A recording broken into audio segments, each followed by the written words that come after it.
Welcome to एडियो fly with Nancy Gupta. और आज हम इस वीडियो में क्या पढ़ने वाले हैं? आज हम इस वीडियो में पढ़ने वाले हैं हमारा chapter number 7 outcomes of democracy of class 10th। अब तक हमने बात की in our previous lectures about responsive government, legitimate government and accountable government. यानी कि हमने ये देखा कि कैसे अगर हमारी डेमोक्रेसीज अकाउंटेबिलिटी, रिस्पॉन्सिबिलिटी और लेजिटिमेसी बढ़ा देती है तो डेफिनेटली जो हमारी गवर्नमेंट है वो इन एस्पेक्ट्स पे बहुत बेहतर हो जाएगी और हमारी डेमोक्रेसी का आउटकम इम्प्रूव करेगा। आज हम पढ़ने वाले हैं एक नया और बहुत ही इंटरेस्टिंग सा टॉपिक। बहुत छोटा सा टॉपिक है, बहुत बड़ा टॉपिक नहीं है, लेकिन बहुत इंटरेस्टिंग है टू नो।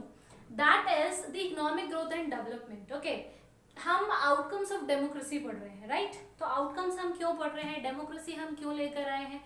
डेमोक्रेसी हम इसीलिए लेकर आए हैं ताकि हमारी जो कंट्री की सिचुएशन है वो इम्प्रूव हो पाए, सबको इक्वल अपॉर्चुनिटीज मिले, सबको खाना मिले, पॉवर्टी ना हो, किसी भी तरीके की किसी के पास कोई प्रॉब्लम ना हो, सबको फ्रीडम हो, सबके पास फंडामेंटल राइट्स हो, सबके पास घर हो, सबके पास खाना हो एंड एक्सेट्रा एक्सेट्रा। इसलिए लाए हैं ना हम डेमोक्रेसी। और इसीलिए हम इसीलिए हम आउटकम्स को स्टडी कर रहे हैं सो दैट जो बेहतर अप्रोच हो हम वही फॉलो करें। अब हम बात करते हैं कंपैरिजन की। देखो कि सबसे पहले ये जानना जरूरी है कि जब हम आउटकम्स असेस कर रहे हैं तो आउटकम किसका बेहतर है? डेमोक्रेसी का बेहतर है कि अगर हम डिक्टेटरशिप फॉलो करें तो उसका बेहतर है? And you will be shock to know कि पिछले 15 साल की रिपोर्ट कहती है कि डिक्टेटरशिप वाली जो कंट्रीज हैं वहां का इकोनॉमिक ग्रोथ और डेवलपमेंट डेमोक्रेसीज वाली कंट्रीज से बहुत ज्यादा है। देखिए, in comparison from last 15 years, that is from 1950 to 2000, तो जो हमारा कंपैरिजन कह रहा है कि जो डेमोक्रेसी है और डिक्टेटरशिप है, हम सारे एस्पेक्ट पर देखेंगे इसको सबसे पहले। लेकिन जो हमारा टॉपिक है that is economic growth and development, यानी कि कंट्री का इकोनॉमिक ग्रोथ और डेवलपमेंट डेमोक्रेसी वाली कंट्री में कम है और डिक्टेटरशिप वाली कंट्रीज में ज्यादा है। क्लियर? अब ये सबके तो बड़ी हैरानी वाली बात है भाई, तो फिर हम क्यों डेमोक्रेसी फॉलो कर रहे हैं जब हमें इकोनॉमिक डेवलपमेंट नहीं मिल रहा, जब हमें अच्छी स्टेबिलिटी नहीं मिल रही है, तो हम क्यों डेमोक्रेटिक अप्रोच फॉलो कर रहे हैं, हम क्यों उसमें रह रहे हैं? क्योंकि इकोनॉमिक डेवलपमेंट और ग्रोथ भले ही कम है लेकिन बहुत सारे और फैक्टर्स हैं जिसमें हम लीड कर रहे हैं और जो इकोनॉमिक ग्रोथ और डेवलपमेंट से बहुत ज्यादा इंपॉर्टेंट है, जैसे कि पॉपुलेशन साइज।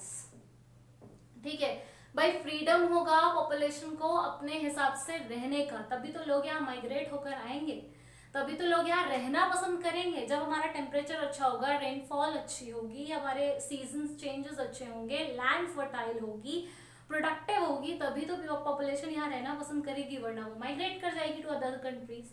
सो वो हमारे पास ज्यादा है in comparison to other country जो डिक्टेटरशिप फॉलो कर रही हैं। उनका जो पॉपुलेशन साइज है वो अच्छा नहीं है, वो बहुत कम है, बस उतने ही लोग रहना पसंद करते हैं जितने लोग उस राजा की तानाशाही के नीचे रह सकते हैं। Then land resources democratic countries के पास बहुत ज्यादा है, बहुत ज्यादा है। हमारे पास इतने तरीके की लैंड है और इतनी वास्ट तरीके से अवेलेबल है जो कि किसी भी डिक्टेटरशिप कंट्रीज में नहीं है, क्योंकि वहां पे डिक्टेटर रूल है तो पीपल वहां फ्री नहीं होते हैं लैंड को प्रोडक्टिव बनाने के लिए। ग्लोबल सिचुएशन में देखो सब कुछ आता है बच्चों, जो कि डेमोक्रेसी में ज्यादा है और डिक्टेटरशिप में कम है। ग्लोबल सिचुएशंस क्या होती हैं?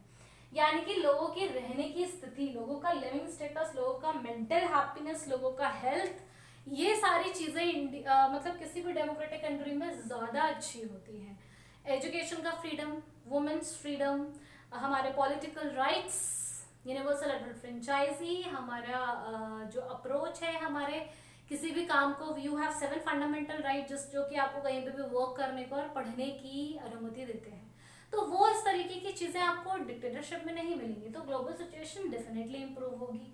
उसके बाद पीपल्स डिग्निटी, ये बहुत इंपॉर्टेंट है भाई। आप कहते हैं ना जहाँ पे इज्जत नहीं होगी वहां पर हम नहीं रहेंगे, या जहाँ इज्जत नहीं होगी वहां हम काम नहीं करेंगे। तो this is what is here कि पीपल्स डिग्निटी कौन देता है? डिग्निटी कॉन्स्टिट्यूशन देता है, डिग्निटी डेमोक्रेसी देती है, तो लोग डिग्निटी के साथ काम करते हैं। आपने ये बहुत प्रचलित बात सुनी होगी कि भाई अगर हमारा रिस्पेक्ट नहीं है, अगर हमारी कहीं पर डिग्निटी नहीं है तो हम काम नहीं करेंगे, भले ही से हम वहां काम करेंगे जहाँ पे हमें पैसे कम मिलते हो। तो ऐसा क्यों कहते हैं लोग? बिकॉज भाई पीपल की डिग्निटी बहुत इंपॉर्टेंट है, सेल्फ रिस्पेक्ट जिसे कहते हैं, तो वो डेमोक्रेसी में सबको मिलती है, सबकी इक्वल होती है, वेयर डिक्टेटरशिप में नहीं है। ऐसे ही ग्लोबल साइज ज्यादा है डेमोक्रेसी का और कम है डिक्टेटरशिप कंट्रीज का।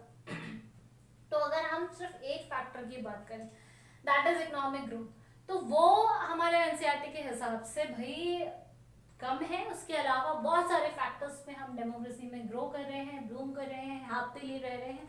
दैट इज वाई हम डेमोक्रेसी को परस्यू कर रहे हैं, हम उसमें रह रहे हैं, because it is people's own government, it is for the people, of the people and by the people. So this was there in the lecture. जो आपको ध्यान में रखना है कि 1950 से 2000 तक की स्टडी के हिसाब से भाई वर्सेस तो जाता है डिक्टेटरशिप के पास इकोनॉमिक और वैसे डेवलपमेंट का कंट्री का, लेकिन फिर भी democracy is a better approach in many many more aspects. और पढ़ेंगे आप इकोनॉमिक में एक आता है that is HDI, human development index, जो वहां पे पढ़ोगे कि HDI की पहले क्या कंसेप्ट था, ट्रेडिशनल क्या कंसेप्ट था कंट्रीज को कंपेयर करने का, फिर अभी का मॉडर्न कंसेप्ट क्या है कंट्रीज को कंपेयर करने का।